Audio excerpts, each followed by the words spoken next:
Ok. Nonverbale, det veldig artig dette her med nonverbal interesse, synes jeg.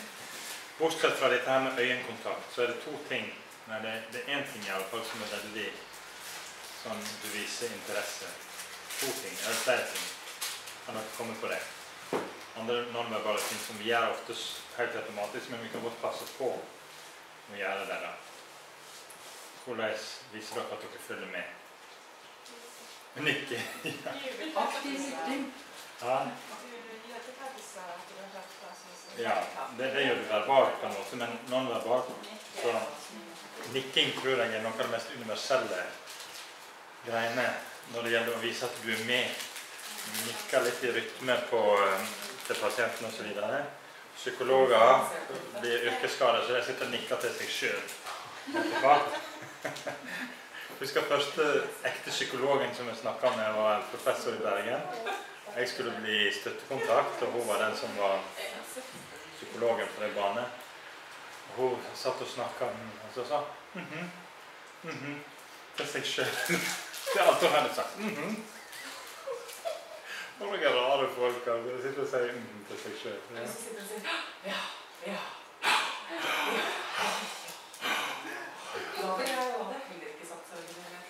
Nei, det kan jeg ikke. Ja. Og der er denne linjen igjen som er veldig god.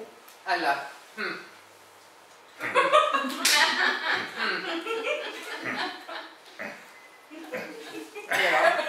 Grynting. Vi går over til grynting. Men heller, det ligger litt skepsis i den, altså. Ja, men der ser dere også at det er så veldig kommer an på om man gjør det for mye, om man gjør det for ekstremt og så videre. Så, ja. Den er god. Den blir en i godt humør når telefonen ringer for det. Ja, så nikking og der har jeg en historie som må jeg fortelle. Det var så morsomt. Det var en psykolog i Meritus som var sånn veldig... Han var nesten sånn... Men han var sånn alltid på alle mulige slags deler av kroppsspråket. Så vi var på finansministerens kontor faktisk, og skulle be om penger til dette forskningsprosjektet. Og så hadde vi han britiske psykologen som har fortalt den første dagen, og han var veldig tørr. Veldig sånn... Så når han skulle snakke, så var det nesten ikke noe kroppsspråk i hele tatt. Så han, meritanske psykologen, var litt sånn lang og engslete. Han satt ved siden av, han sa ikke et ord, men han kompenserte fullstendig for kroppsspråket til han britten. Så han satt der og gestikulerte på britten sine vegne da. Det var helt komisk. Okay, så nikking er veldig, veldig effektivt. Jeg måtte holde meg etter hvert. Jeg er en som veldig nikker. Så når vi hadde veiledning, 2-3 psykologer med samme professoren, så måtte jeg bare holde meg litt i skinnet. For hvis jeg var sånn som jeg pleide å være, så satt jeg hele tiden nikket og så han djupt inn i øynene. Til slutt så snakket det bare til meg. Så jeg måtte liksom prøve å nikke litt til mine medstudenter for at de skulle se på deg. Ok, ja. Men det var litt morsomt det du sa om og det å være så interessert når man foreleser. Ja. For jeg hadde også det problemet der eller den uvanen da, når jeg gikk på høyskolen, så var jeg veldig med, og da opplevde jeg det som du gjør, at de bare ser på meg hele tiden. Og da kan jeg jo aldri liksom se litt ned. Du kan aldri se på en Sitte sånn i 45 minutter. Ja. Eller sovne, sånn som enkelte kan gjøre. De er så anonyme, sant? De støtter hodet og tar seg en blød mens. Nei, men det er sant det, og det er litt fordi du er jo en veldig sånn givelig kontakt. Det er veldig kjekt med sånn som deg når du skal undervise, jeg må bare si det. Mange av dere er sånn her faktisk, så det er en veldig, veldig god gruppe.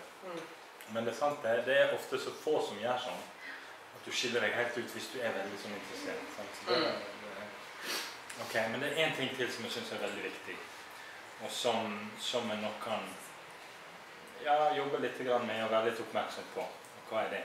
Tid. Ja, tid, det er greit. Nei, det var ikke det jeg tenkte på. Det er en av de kraftigste signalene vi kan gi for akseptering, at du liker den andre og så videre. Hva er det? Smil. Okay. Selvsagt så må smilet være genuint. Det klart ikke. Smil som en japaner. Japanerne smiler jo når det blir... Ikke sånn potet. Og det noe artig med smil, faktisk. De dere som fristet til å ta Botox her, don't do it. Det det flotteste dere har. Det tegn på genuin optimisme, genuin positivitet. Det såkalt Duchenne-smil. Det når du får det her. Så jeg har alltid vært veldig kompleks over at jeg fikk så tidlig rynke her. Men det sannsynligvis en bra ting.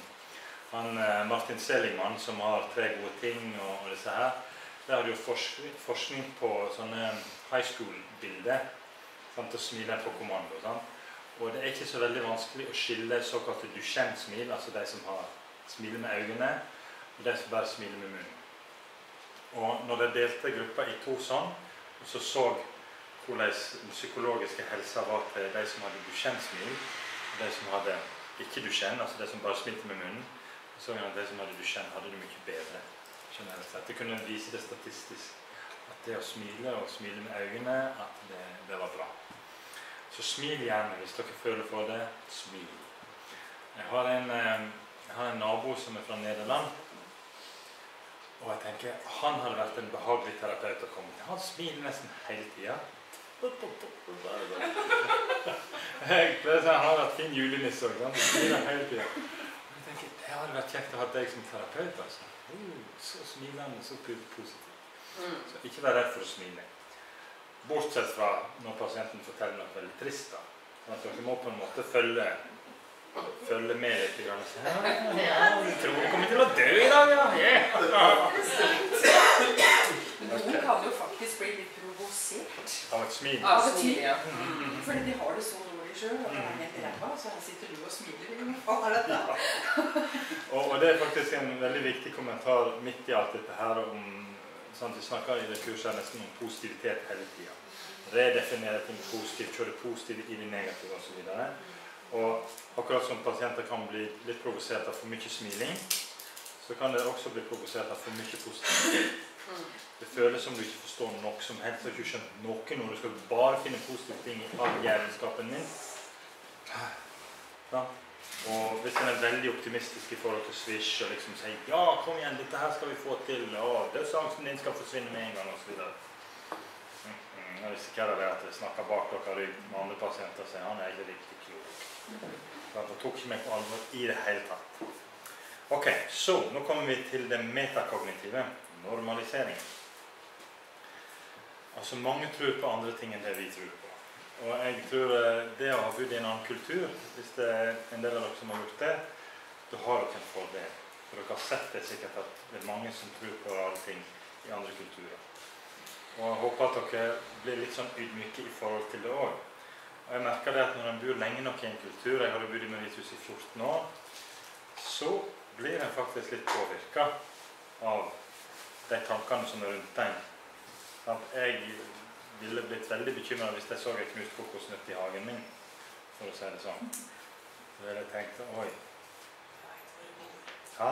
Jeg vet hvor du bor. Ja, Du bor i hvert fall ikke naturlig hjemme der. Nei, det var ingen palmer i min hage. Og en ting som var veldig typisk med Mauritius, og det var litt fordi det var så mange kulturer der,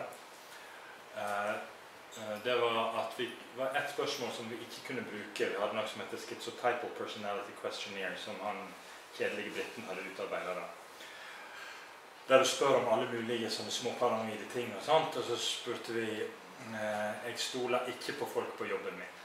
Så er det enten ja eller nei. Og i Amerika og Europa så får du en god variasjon der. Noen sier ja, noen sier nei. I Mauritius så sier alle mauritianere bare ja, jeg stoler ikke på folk på jobben min. Vi kunne ikke bruke spørsmålet til slutt, det var helt verdiløst. For det der nede så var det en sånn generell paranoiditet som lå i hele kulturen. Vær på vakt. Vær på vakt. Spesielt hvis det ikke er i de grupper, så prøver de helt sikkert å kikke deg ut og få inn en av sine, og så videre. Så generelt så var de mer på vakt der nede enn vi er her i Norge. Kona mi synes vi nordmenn er forferdelig naive, fordi vi passer ikke på. Og så jeg, men det er kulturen her i landet, så jeg tror litt på folk og så videre. Ja. Har du hånda oppe? Nei. Ja, hva skulle du si? Ja. Jeg stopper aldri, vet du. Nei, det er bra. Nei, men jeg var på en Nav-samling forrige uke som var om arbeidslyst. Og da var det en Human Resource Guy der, da. Og han presenterte jo denne forskningen, for da er det sånn, hvor i verden stoler man mest på hverandre? Altså når man går, spørsmålet var når du går på gata, tror du vedkommende du møter er ute etter å ta deg. Og da var det sånn scoring, ikke sant? Altså, vi var jo mørkeblå, altså vi er naive. Norge og Island er naive. Sverige, Danmark og de er greie, men de har mer sånn sunn skepsis. Så når du kommer til østblokklandet, så stoler du ikke på noen. Og det er Afrika, ikke sant? I regioner der så stoler du ikke på noen. Det var helt rødt. Så det er veldig interessant at dette her varierer med kulturer. Det varierer helt sikkert med kultur av religiøsitet, for eksempel, varierer veldig. Om en tror på black magic, om en tror på ånde og så videre. Veldig variabelt i forskjellige kulturer. Vitenskapelig, dette synes jeg er mest fascinerende. Altså, hvor mye rart vi har trodd på som har vært vitenskapelig bevist. Sånn, først var det at jorda var sentrum i universet. Så var det at sola var sentrum i universet. Og nå er det ikke noe sentrum i universet, sant? Så vi tror på forskjellige ting opp gjennom, til og med sånne helt mekaniske ting som universet. Og medisinen, jeg er glad for at jeg ikke ble lege. Ja, nei, det var nettopp det du kom med der. Altså, før i tiden så var vi overbevist om både insulinsjokk, det skulle være bra, og kaldt vann, og stråler og lobotomi. Og så tenkte jeg, hva vil vi tro om dagens psykiatri og psykologi om 20, 30, 40 år? Altså at vi var naive i dag. Det vi trodde fungerte og var etisk og bra. Ja, og det er veldig fascinerende, og det er egentlig veldig relevant for den pasientgruppa her. For det er de som har blitt utsatt for det mest fantastiske av tiltak. Altså, lobotomi er på en måte det som alle vet. Og måten de gjorde det på, jeg fikk tak i biografien til han Walter? Ja, Walter Freeman tror jeg han heter, han som var den store lobotomisten. Det heter The Lobotomist. Den kan dere få, hvis dere sender meg en e-post, så kan dere få den i audio. For den dagen jeg kom til audio, jeg tenkte det var så fascinerende. Og det som er fascinerende er egentlig at her var det en lege som virkelig ville sine pasienter vel. Nesten ingen leger som har fulgt opp pasientene sine så godt som Freeman. Han sendte julekort til alle, jeg tror det var 3000 pasienter han hadde lobotomert i sin tid. Alle fikk julekort fra han, for han ville ha julekort tilbake igjen. For å høre hvordan det gikk med det, se om de kunne skrive skikkelig, se om de fortalte om normale ting. For han visste at enkelte av dem blir litt ødelagt av det, men at for noen så kan det være helt fantastisk. Så han var helt overbevist om at hvis vi kutter disse fibrene, så gjør vi noe virkelig bra. Det har litt for mye aktivitet oppi der, og vi må bare dempe den aktiviteten kirurgisk. Så han hadde det vi nå ville kalle for en vrangforestilling, men det var jo ikke vrangforestilling i det hele tatt på hans tid. Ja. Så han hadde en sal full av pasienter, eller 5-6 pasienter satt linet opp. Så bare tok han det fram. Ferdig med deg. Ok, neste. Og han bare anesteserte deg med elektrosjokk av alle ting. Så lå pasientene der mens han opererte. Ferdig med det. Jeg tror filmen heter Frances, så vidt jeg husker. Ja, Frances. Jeg har lastet den, jeg har ikke sett den. Men nå skal du høre, det er bare tuppen av isfjellet, dette er med lobotomi. Tidligere, og ikke så lenge siden, for mindre enn 100 år siden, så hadde jeg så mange rare ideer om hva de skulle gjøre for å få vekk psykose.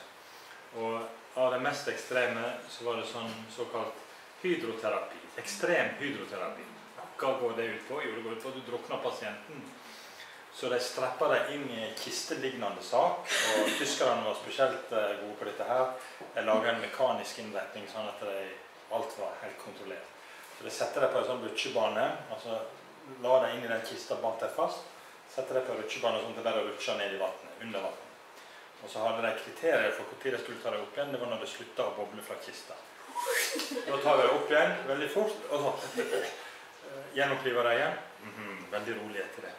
Det tar lang tid før det begynner å bli umulig igjen da. etter at vi har druknet det en gang. Sånn, det mulig? Ja, det var helt vitenskapelig, og legene trodde på dette her, og ja, det ufarlig, og de trenger det. Og det var teori om de måtte bankes, og de måtte få skjære sår oppi her, og så strø sånn pepper og sånt inn i såret. Alt mulig rart jeg har funnet på. Det var en som fant ut at jeg kunne begynne å trekke tennene der. Det var sikkert noe med tennene. Nært hjernen, liksom. Ja da, hjelper veldig godt å trekke alle tennene på pasientene. Hvorfor hjelper det? Nå vet dere hvorfor det hjelper, for det hjelper faktisk. Hvorfor hjelper det? Amalgam? Nei. Placebo. Det placebo. Det jo veldig smertefullt, så det må jo bare virke. Smertefullt, stor intervensjon, gjort med stor overbeviselse under narkose og så videre. Super placebo. Og så fant han ut at det var ikke godt nok med tennene, så kanskje vi skulle ta ut milten og skjære litt av levra og operere ut forskjellige organ faktisk, for å se om det kunne hjelpe. Helt vanvittig. Og du får gode effekter, du får placebo-effekter ut av det. Det er ikke så rart at jeg tror på det en stund. Livmor, var ikke det? Livmora, det jo tatt for... Østeria hos kvinner, så fjerner de jo det. Ja, og det har jo funnet ut etterpå at det ikke noe i det. Til og med sånne moderne ting som hormone replacement therapy, som var så populært i USA, der hadde de forskning som jeg sa, dette her viser at det beskytter mot hjerteinfarkt og beskytter mot brystkreft. Okay, og det kunne det vise at de som har tatt hormone replacement har mindre hjerteinfarkt og mindre brystkreft. Okay, men dette er litt sånn alle Dagbladet forskning, for å si det sånn. Når det endelig fikk clearance for at jeg skulle kjøre placebo-forsøk, den ene gruppa fikk placebo, den andre gruppa fikk hormone replacement, og så sammenlignet de, så så en det at de som fikk hormoner har større risiko for hjerteinfarkt og større risiko for brystkreft. Så hvordan i all verden kunne vi ha trodd på at det var motsatt? Jo, det viste seg at de som går og får hormone replacement, de er mer opptatt av helsa si. Så de går og sjekker seg for brystkreft, de kan å kjenne på kula, og det er de som passer på helsa si, sånn at de ikke får hjerteinfarkt. Så det var faktisk det at det var en selektiv gruppe, de som gikk til legene sine for å få dette der. Så da virker det som om de var beskyttet selv, men egentlig medisinen gjorde det dårligere. Så opp gjennom tiden så har det vært sånn hele tiden. Veldig interessant at du sier det der om 20 år, hvordan ser de på vår bruk av antipsykotika for eksempel. Nå må jeg bare fortelle det for dere, fordi nå lærer jeg på en måte dere hvordan dere kan gjøre dette her uten medisiner.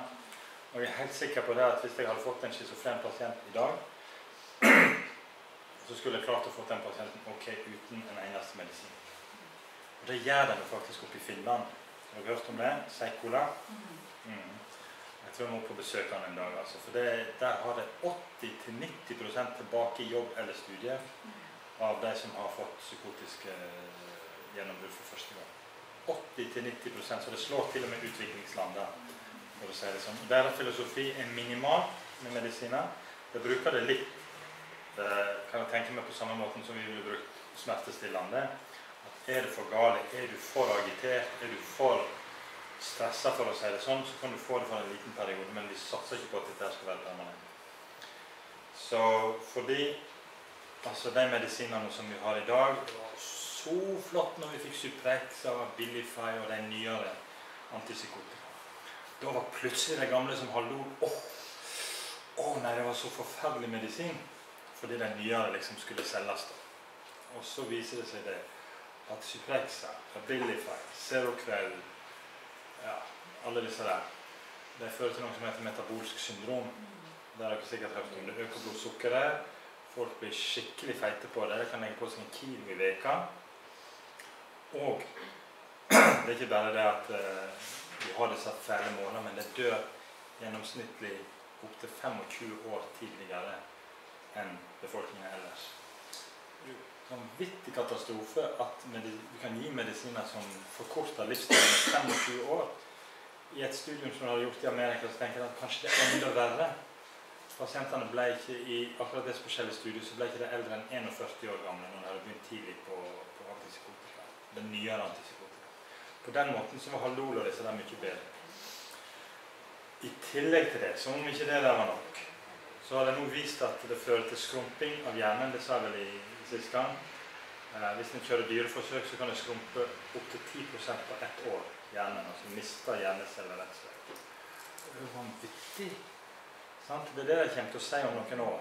Men det tar en stund før det kommer inn i medisinen. Nå sier du sånne ting om benzo, om det preparat. Og nei, det må vi være forsiktige med. Det er liksom endelig kommet inn. Om 10-15 år så sier vi og antipsykotika, det må vi være veldig forsiktige med. Og det verste tallet egentlig, det som gjør meg helt skremt, og gjør meg så glad for at jeg ikke er lege, at jeg ikke foreskriver sånne ting, men at jeg kan drive terapi som kan få deg ut av dette her. Det er tardive dyskinesia, som jeg sa, 5% per år. Regner med, så har du gått på antipsykotika i 20 år, så er du nesten garantert å slutte med sånne tics. Det er det at medisinerne maskerer det litt. Så hvis du da prøver å slutte, blir det aldeles tikk som du aldri klarer å stoppe. Det tardive, det er livsvarige symptomer. Og det får deg til å se så gal ut. Og hvis dere tør gå inn og se på tardive dyskinesi på YouTube, der treffer dere sikkert på en som fikk dyskinesi på mellomgulvet. Tardiv. Sånn blir han gående sannsynligvis resten av livet. Ikke mulig å få det vekk. At det går an, liksom. Og som om ikke det var nok. Det ble jo kalt for den kjemiske lobotomien. Sant? Ok, hvorfor det? Fordi det setter sånn strupetak på disse dopamin som går fra frontalen og inn til følelsessenteret. Og på en måte gjør folk følelsesløse. Det gjør det også initiativløse for den saks skyld. Men hva tror dere hjernen gjør når vi stryper hjernen på dopamin? Hjernen har lyst til å ha den samme tilstanden som den alltid har hatt den. Ok, nå kommer ikke noe dopamin igjennom. Ok, hva gjør vi da? Jo, vi bygger et større reseptornett for dopamin. Men tenker dere at på en måte det her gror greiene ut for å ta imot hver liten dråpe av dopamin som kommer igjennom. Litt forenklet sagt, men jeg tenker på det sånn. Så da bygger hjernen opp et stort nettverk av dopaminreseptorer på den andre siden, på følelsessiden. Ok, og så har vi en pasient som er litt sånn ustabil og har gått på Suprexa eller et eller annet i en del år. Og så plutselig får han den ideen om at nei, nå har jeg hørt på meldingen og sagt at dette er farlig for meg, jeg skal slutte med Suprexa. Og slutter det med Suprexa blått. Hva tror dere skjer da når det står et stort nettverk av dopaminreseptorer klar til å ta hver lille dråpe som kommer igjennom? Pow! Yeah! Da blir det klin maniske eller veldig psykotiske. For da står på en måte dette her dopamin er saftighetstransmittoren, sånn at dopamin gjør opplevelser veldig sterke. For eksempel en tanke kan høres ut som en auditiv hallusinasjon hvis du får nok dopamin. Så da går det klin psykotiske eller maniske. Og må ikke tro at legene er interessert i å trappe ned forsiktig. Jeg hadde en pasient som gikk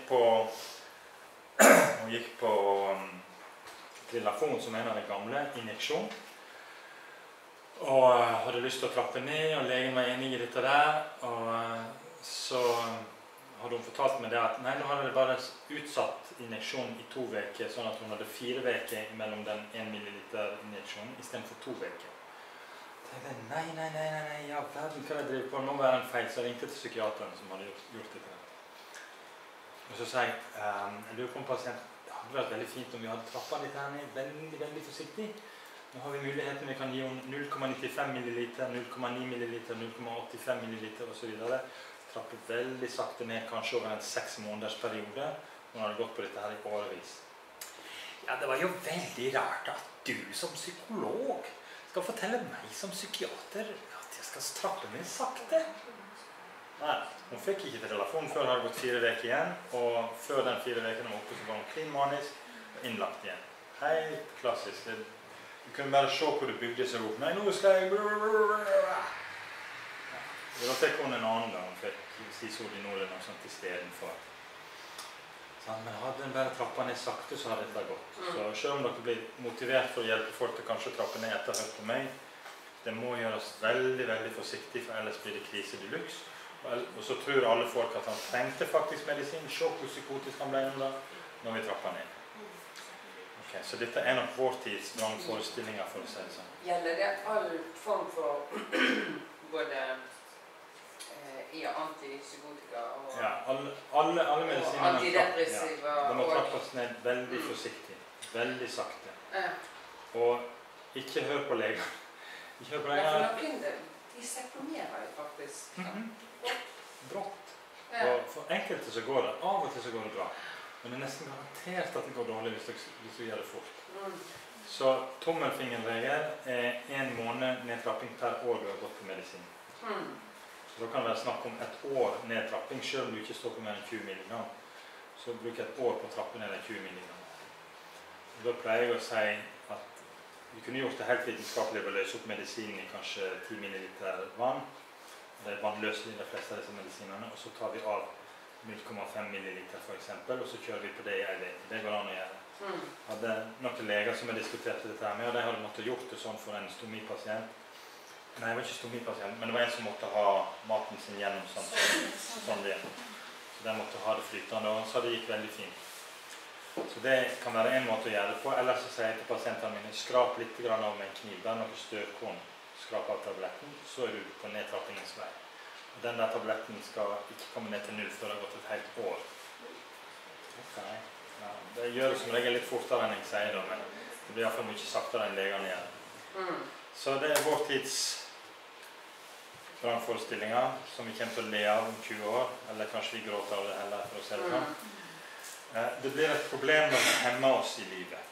Sant? Som vi sier, hvis det er en god vrangforestilling om at du kommer til å bli berømt, og det er det som holder deg oppe, så ikke ta det vekk. Ain't broken, don't fix it. Ok, så normaliseringens budskap er på en måte at vi kan ikke være så alt for sikre på det vi tror på. Og det er på en måte det som hjelper for denne gruppa. Hvis en kan få inn litt, ja, er det helt sikkert på at det er sånn, eller kan vi finne ut av dette her? Er det noen måte vi kan finne ut av dette her på? Vi kan finne ut mer. Ok, hvordan skal vi finne ut mer? Vi kan utforske ting sammen med et åpent sinn. Ok, da må jeg fortelle dere en litt artig historie med en som var så veldig flink med å gå med pasientene sine. Så de hadde fått innlagt en pasient som var psykotisk på grunn av litt for mye amfetamin. Han var sikker på at det kom stråler fra aliens fra lampa i taket. Og så tenkte jeg, må ta han på alvor, vi må bygge relasjoner, jeg må ta han på alvor. Så han tror det hjelper hvis jeg har en sånn stor pappbit og så limer rundt den lampa der. Tror du føler deg beskyttet da? Ja. Han var helt overbevist om at da ville han få det litt bedre. Så hun gjorde det, hun teipet opp rundt lampa og så greier. Og så når morgenen kom da, så var han litt ute av denne amfetamin-psykosegreiene sine. Så gikk han ut og spurte andre personer, hun som gjorde dette der, kan dere bruke sånne? Hun var jo litt rar. Så utforske med et åpent sinn. Altså samarbeidende utforsking. Kan det finnes andre forklaringer enn den forklaringen som stresser deg? Du så en bil som kjørte 2 ganger forbi huset ditt. Ok. Betyr det nødvendigvis at det er FBI eller noen som er ute etter det? Kan det være andre forklaringer til at den bilen kjørte forbi? Jeg sier ikke at det er andre forklaringer, men kan det være andre forklaringer? Kan det tolkes på andre måter? Kan vi undre oss om dette her sammen? Er det andre måter vi kan... Hva kan det være som gjør at den bilen kjørte forbi 2 ganger? Er det noen måter vi kan bevise dette her på? Kan vi gjøre noen eksperiment som vil ha bevist dette her for oss? Og eksempelet er med den bilen som kjørte forbi 2 ganger. Og det er at når en sjekker det litt grundigere, så var det en bensinstasjon i nærheten, som også drev og skiftet sånne tennplugger og greier. Så ofte så var det biler som kjørte inn på bensinstasjonen, så kjørte de ut og testet tennpluggene litt, og så tilbake igjen til bensinstasjonen. Ja, det var løsningen, at jeg hadde tenkt på det, men han var jo helt stresset for det, å sette samme bilen frem og tilbake. Så finne frem til så mange mulige forklaringer som en kan. Det kan være en måte å gjøre det på. Kan det være det? Kan det være det? Kan det være det? Der har jeg en av mine favorittpasienter. Hun drepte Diana.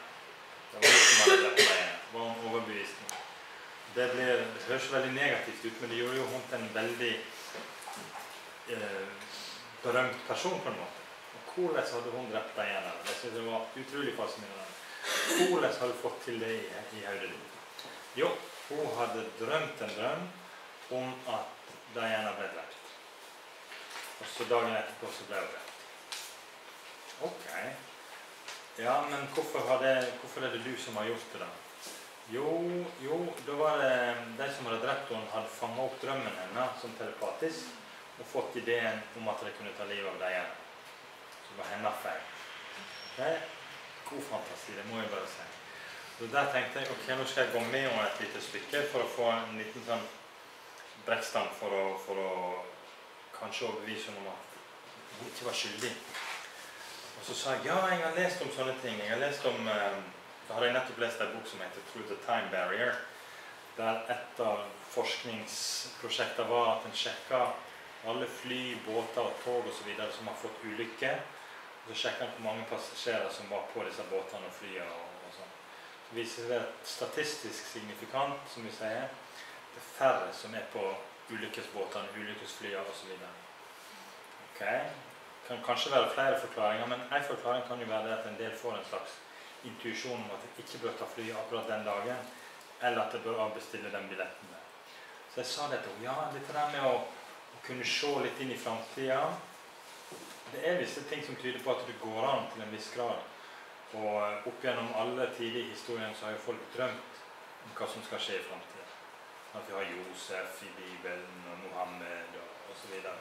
Så det kan kanskje være noe i dette der at det er mulig å få et lite glimt inn i fremtiden i drømmene.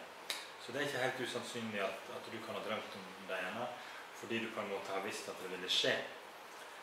Men, så tror jeg det at det var nok mange nok som ville ha ut av veien, for eksempel disse mineprodusentene. At kanskje det var noen der som ville ha ut av veien, kanskje det var jalousigreier i forhold til Charles, og så videre. Jeg tror ikke de ville ha trengt din drøm for å få ideen om å ta livet av deg igjen. Ok, ja, hun var ikke helt enig med meg, men allikevel så var hun litt på glid. Hun var ikke så stresset over at det var hun som hadde drept henne. Men nå skal vi ta en liten demonstrasjon. Nå er det litt kjedelig å sitte og høre på meg. Det er kjekkere å få litt demonstrasjon. Så nå vil jeg veldig gjerne ha noen av dere som kan spille litt psykotisk. Jeg får lyst til å få deg. Kan du komme? Er du flink til å spille? Det passet veldig bra. Ja, ja. Super. Skal vi se. Vi skulle ha en sånn Oscar-utdeling etter disse henne kurser, for det er ofte så gode. Så nå skal jeg prøve, og nå må dere følge godt med. Jeg har en sånn sikkerhetsventil på dette. Nå skal jeg prøve å være god terapeut, men så kommer jeg til å gjøre noe feil. Ok, legge inn noe feil. Prøve å huske å legge inn noe feil. Nå må dere legge merke til om jeg gjør feil, eller om jeg gjør riktig. Hva jeg gjør eventuelt riktig, og hva jeg eventuelt gjør feil. Okay, så nå skal jeg prøve denne her samarbeidende utforskninger, Colombo, og så videre, alt som jeg har preket om i dag. Dere skal prøve dette her etterpå, don't worry. Ok, ja, så flott du har kommet i dag. Kan du fortelle meg litt mer om det du begynte på sist gang, de tankene du har, som plager deg? Ja, nei, jeg har ikke noen tanker som plager meg. Det er jo folk som plager meg. Ja, det er folk som plager deg. Ja. Fortell meg litt mer, for jeg skjønner ikke helt bak i det. Nei, det har jo alltid vært sånn at kreativiteten min blir ødelagt. Altså, folk skal liksom stoppe meg hele tiden. Okay. Og nå er jeg plassert i den der leiligheten, så jeg skjønner ingenting. Nei. Kreativiteten min blir ødelagt, det synes jeg høres alltid ut. Hva mener du med det? Ja, jeg er jo en kreativ person. Jeg liker å strikke og hekle og veve og male. Jeg kan ikke gjøre noen ting, for de bare kommer og ødelegger det. Ja, hvem som kommer og ødelegger? Nei, det vet jeg ikke. Da hadde jeg jo stoppet dem. Da hadde jeg stoppet dem i semesteret. Men de kommer inn, og det er, plutselig så er ting borte, og det er veldig rart. Ok. Altså, de kommer inn, men ser du det da når de kommer inn, eller bare føler du at det har vært noen der og tatt ting av dem? Det er jo borte da, eller flyttet på. Ting som har flyttet på, ja. Det der er så kjedelig. Jeg har hatt det så mange ganger. Trodde jeg hadde satt noe fra meg der. Og så er det ikke det. Det er ikke det irriterende. Jeg synes det er helt... Jeg skjønner ikke hvorfor folk vil gjøre sånn mot meg. Jeg skjønner ingenting. Nei. Ok, men når du sier folk, er det... Du har ikke noen mistanker, kan det kan være det? Ja, jeg har jo blitt utsatt for ganske mye opp igjennom, da. Ja. Kommunen og sånn, vet du. Og staten og nei. Og familien min, det sa at jeg var gæren og fikk meg innlagt. Jeg skjønner ingenting, jeg. Nei. Så de er ute på meg fremdeles, så kan de ikke bare la meg være da. Ja. Ok. Ja, nei, det synes jeg høres jo helt fælt ut at folk skal være etter deg. Men har du er det sånn hele tiden, eller har du bedre perioder når det ikke plager deg i det? Står det på non-stop disse folka her, eller? Jeg har det liksom fint når jeg akkurat flytter inn, da. For da har de ikke funnet meg ennå. Ok. Så da har du det litt bra. Ja. Men da er det så slit ut for meg pakket og sånn. Men sånn på det jevne på en dag, da, er det noen perioder på dagen som er bedre enn andre, for eksempel? Nå blir jeg veldig forvirret når du spør sånne ting, altså. Ja. Hvorfor blir du forvirret?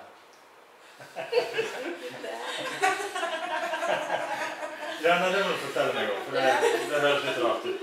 At du blir forvirret når jeg spør liksom noe sånt. Nå er det akkurat som du skal liksom vite noe, da. Jeg liker ikke, nei. Har de sendt deg, eller? Nei, men det er det du tenker nå, liksom. Ja, men det var jo ikke så rart at du tenkte egentlig, for jeg sitter jo her nesten som en 2 timer og spør deg spørsmål. Sånn, det ville kanskje jeg synes var litt ubehagelig. Så du trenger ikke fortelle meg noe som du ikke har lyst til å fortelle. Det var helt Men at jeg har veldig lyst til at du skal ha det så bra som mulig. Så det som er fint er på en måte å finne ut hva som plager deg. Sant? Det er akkurat som en lege må spørre hvor du har det vondt. Så må jeg spørre deg hvor det gjør vondt psykisk, for å si det sånn. Og det var litt den med kreativiteten da. Ja, for jeg er veldig flink, altså. Jeg er veldig flink. Jeg er så anerkjent i visse kretser, så skal bare vite. Jeg er veldig anerkjent. Ja, det må jo være godt, og det må jo være ekstra vondt hvis det da blir på en måte tatt ifra deg. Ja, men har du noen gang følt at du klarer å kjempe imot på en måte? Har du av og til klart det? Ja, jeg har jo strikket ferdig noen ting i det siste, da. Jeg har det. Ja, så da har du på en måte, du har litt sånn motstandskraft også, det får ikke knekt deg helt. Nei, det går jo ikke an, for de kommer til å innrømme det en gang, vet du. Ja. Så jeg er sikker på at det lønner seg. Yes, ok. Da tenker jeg da at når du på en måte klarer å motstå det presset som da kommer fra de andre, det må jo være en god følelse, ikke det? Jo, jeg gir meg jo ikke. Nei, sant. Ok. Du har strikket en genser. Har du noe prosjekt nå som du føler blir blokkert? Ja, plutselig så var det liksom, det var akkurat sånn fargen på garnet endret seg, da ble det passet ikke det jeg skulle lage. Men jeg tenkte jo liksom at jeg skulle lage 10 sånne vester da, som jeg kan selge på torget til jul. Ja. Men jeg holder på med det skjerfhuset da, så det er ikke... Ja, så vester og skjerf. Og det som har vært veldig fint, tenkte jeg, hvis du tenker deg sånn, mange folk har jo problemer her i livet. At vi ser i andre land, de kjemper mot ditt, og de kjemper mot regimet her og regimet der. Men på en måte alltid så er det sånn at vi ser opp til de folka som står på, selv om det er noen som presser imot, selv om det er noen som prøver å ødelegge for deg. Det blir alltid beundret. Så når du sier det at du hadde klart å strikke ferdig, selv om du følte at det var sånn press utenfra, tenker jeg, det var flott. Det var flott, og da, jeg vet ikke om du merker det, om du følte deg litt sterkere da når du hadde klart å gjøre det. Selv med motstand, det jeg tenker at det var ekstra utfordrende. Og du klarte det jo, så du må jo være stolt av deg selv for du klarte det, tenker jeg. Jeg burde kanskje være det. Ja. Og at det blir på en måte litt sånn første skritt mot at en dag skal du bare innrømme at jeg klarer ikke å knekke meg. Tror du ikke det? Ja, men det er det at når jeg kjenner det sånn, vet du, da kommer det bare som det blir lagt inn igjen, vet du. Så nei, jeg må være litt forsiktig da. Når du blir for sånn entusiastisk, så tar det deg med makt. Det som kunne vært lurt var sikkert å holde en sånn jevn, hvis du føler at nå holder du på å ta av, så ta litt med ro nå, eller så kommer det å ta av meg. Jeg tror ikke det kunne vært en idé. At vi kunne funnet frem til på en måte sånne små tegn som du merker på at nei, nå blir jeg litt for voldsom, nå må jeg holde meg litt i skinnet, for ellers blir jeg lagt inn igjen. Det kunne jo vært en idé at du tar kontrollen litt der, så du vet at det der må ikke jeg gjøre. Men det er jo ikke jeg som gjør at jeg blir lagt inn, det er noen andre som gjør det. Jo, ok. Ja, men for eksempel, du vet det når du har kjøpt 10 kilo med garn, Jeg husker sist gang du lagt inn, så har du kjøpt så enorme mengder med garn. Ja, men måtte du ha det da? Ja, sant. Og da kunne du jo visst på en måte at gjør jeg sånne ting, så blir det så spesielt at da klikker det for den mengden i. Så hvis du kunne lagt merke til når du får den, så tar du hodet til den ned da. Det kunne jo vært noe du kunne jobbe med, tenking. For jeg synes det er så flott at du har denne kreativiteten, og jeg tenker det at alt som blir gjort mot en viss sånn motstand, gjør deg sterkere. Hvis du sitter på en trimsykkel, hvis du setter på litt motstand, så blir du sterkere i beina. Ok, du er kreativ, og det trykker mot. Ok, men du fortsetter, du strikker den genseren, og til slutt så blir du ferdig og kan sette den sammen. Og yes! Du trenger ikke la sånn motstand knekke deg. At så mange andre i verden så kan du bruke det nettopp. Jeg skal vise alle sammen. Jeg kan klare det, men da må jeg holde meg litt på matta. Ikke bli for voldsom, for da setter jeg alt inn på stoppen. Det var bra. Så flott at du fortalte det til meg. Ja. Så nå har vi en liten plan for hva vi kan gjøre for å ta rotta på deg. Super. Takk skal du ha. Ja. Nå skal dere få lov å tenke i hele pausen på hva jeg gjorde bra og hva jeg gjorde dårlig. Så tar vi en liten feedback på det etter pausen. Så da tar vi akkurat 3 kvarter til 1:30.